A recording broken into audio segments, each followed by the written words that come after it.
Greetings, denizens of the digital world. It's I, the serial killer, coming to you today on day 166 of the year of blogging dangerously.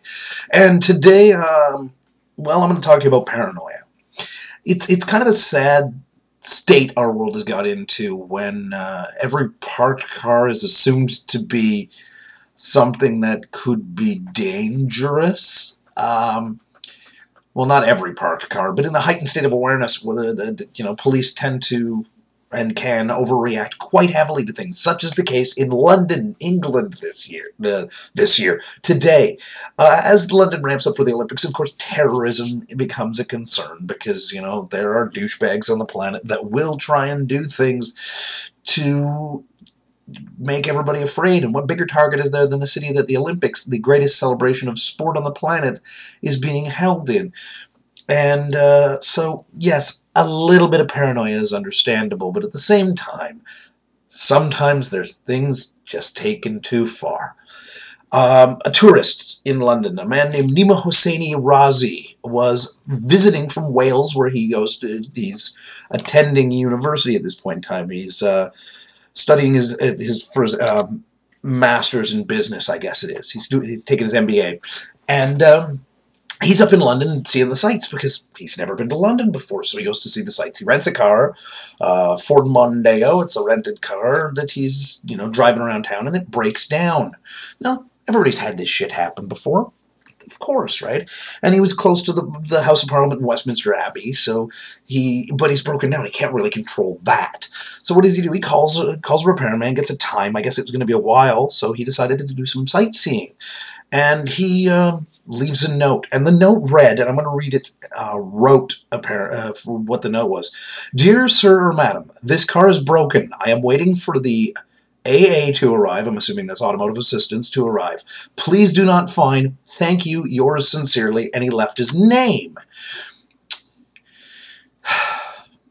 Upon seeing this, the police evidently got worried, and they called in, they called in the anti-terrorism folks, who called in the bomb squad, who blew the trunk of the car up. I'm not sure that's a rational response to a potentially dangerous vehicle. Let's blow the trunk up. And apparently all the windows get shattered, and a bunch of stuff was just left in the car. And to top it off, the kick in the balls from this whole thing, the thing that makes it so crazy to me is they gave him a ticket for parking illegally. Now, I have a problem with parking my car illegally. I do it a lot in places, and I've never had a time when I've parked my car somewhere and come back and had the boot blown up.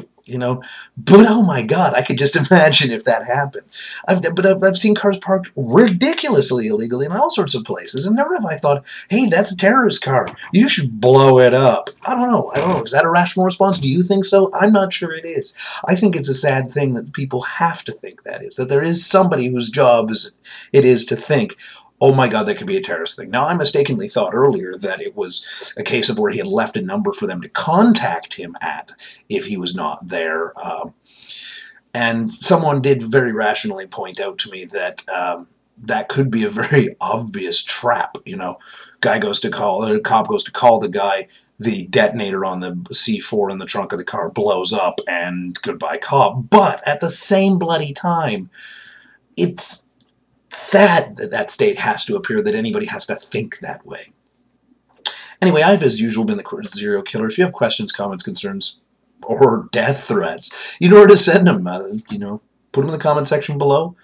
I do read them, even if you don't think I do, and even if I don't respond. And I will talk to you tomorrow.